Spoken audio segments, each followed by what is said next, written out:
பிளேஸ்மெண்டில் சிறந்து விளங்கும் knowledge institute of டெக்னாலஜியில் இப்போது 2026-27 கல்வியாண்டிற்கான அட்மிஷன் என்கொயரி நடைபெறுகிறது. கக்கப்பாளையம், சேலம்.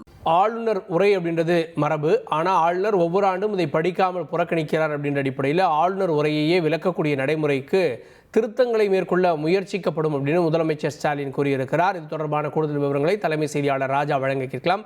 ராஜா, ஆளுநர் உரையே விளக்கக்கூடிய நடைமுறை சாத்தியமா? முதலமைச்சருடைய பேச்சு என்ன?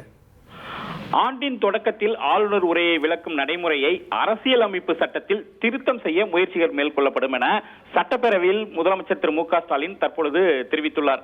அதாவது தமிழக சட்டப்பேரவையினுடைய முதல் கூட்டத்தொடர் ஆளுநர் உரையுடன் தொடங்கும். இது ஒவ்வொரு ஆண்டும் இது மரபாகவும் உள்ளது. இந்த நிலையில் கடந்த 2 ஆண்டுகளாக தமிழக ஆளுநர் திரு ஆர்.என். ரவி சட்டப்பேரவையில் உரை தொடங்கும் முன்பாக தேசிய கீதம் இசைக்கப்பட வேண்டும் என அதை வலியுறுத்தி வருகிறார். கடந்த ஆண்டு சட்டப்பேரவை கூட்டத்தொடர் தொடங்கும் ஆளுநர் உரையை இதே காரணத்தை சொல்லி புறக்கணித்தார். இந்த ஆண்டும் சட்டப்பேரவை கூட்டத்தொடர் இன்று தொடங்கியது. ஆளுநர் வழக்கம் போல் அதே போல் தேசிய கீத பாட வலியுறுத்தினார். ஏற்கனவே தேசிய கீதம் இசைப்பது தொடர்பாக ஆளுநருக்கு சபாநாயகர் திரு அப்பாவு ஏற்கனவே கடிதம் எழுதிவிட்டார். அந்த பதிலும் அப்போது அவருக்கு வழங்கப்பட்டது. இருந்தபோதும் அவர் அதை ஏற்காமல் ஆளுநர் திரு ஆர்.என். ரவி சட்டப்பேரவையில் இருந்து அவரது உரையை வாசிக்காமல் வெளிநடப்பு செய்தார். இந்நிலையில் முதலமைச்சர் திரு மு.க. ஸ்டாலின் எழுந்து பேசிய பொழுது இது ஆளுநர் உரையை முழுவதுமாக படித்ததாக ஏற்றுக்கொண்டதாக ஒரு தீர்மானத்தை கொண்டு வந்தார். அந்த தீர்மானமும் ஒருமனதாக நிறைவேற்றப்பட்டது.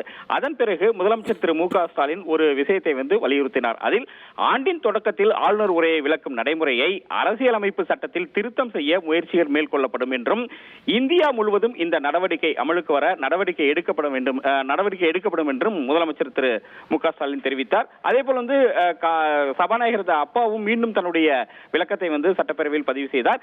தேசிய கீதம் இசைப்பது தொடர்பாக ஆளுநர் எனக்கு கடந்த ஆண்டே கடிதம் எழுதினார். அதற்கு என்னுடைய பதிலும் வழங்கப்பட்டுள்ளது என அப்பா தெரிவித்தார். பேரவை முன்னவர் துரைமுருகனாலும் விரிவாக விளக்கம் அளிக்கப்பட்டு தீர்க்கப்பட்ட பிரச்சனையாகவே இது அமைந்தது. அதாவது தேசிய கீதம் முதலில் சட்டப்பேரவை தொடங்கும் போது பாடுவது என்பது அது தொடர்பான ஒரு விளக்கத்தை ஆளுநரும் அவை முன்னவர் துரைமுருகனும் சபாநாயகரும் அவை முன்னவர் துரைமுருகனும் ஏற்கனவே ஆளுநருக்கு கொடுத்து விட்டனர் என்ற அந்த பதிலையும் திரு அப்பாவு தெரிவித்தார். அதன் பிறகு பல்வேறு கோரிக்கைகளை வலியுறுத்தி அதிமுக தற்பொழுது அமளியில் ஈடுபட்டு வருகின்றனர். வெளிநடப்பும் செய்துவிட்டனர். அதில் அப்போது அதிமுக கோஷம் எழுப்பிய போது சபாநாயகர் திரு அப்பாவு அவைக்கு குந்தகம் விளைவித்தால் கடும் நடவடிக்கை எடுப்பேன் என எச்சரித்தார் அதிமுக உறுப்பினர்களை பார்த்து.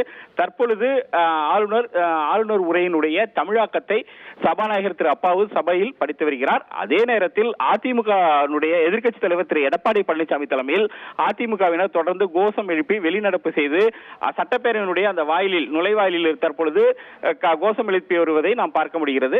தொடர்ந்து அவையின் உள்ளே ஆளுநர் உரையினுடைய தமிழாக்கத்தை ஆளுநர் படிக்க வேண்டிய அந்த உரையினுடைய தமிழாக்கத்தை சபாநாயகர் திரு அப்பாவு சட்டப்பேரவையில் உள்ளே படித்து வருகிறார்.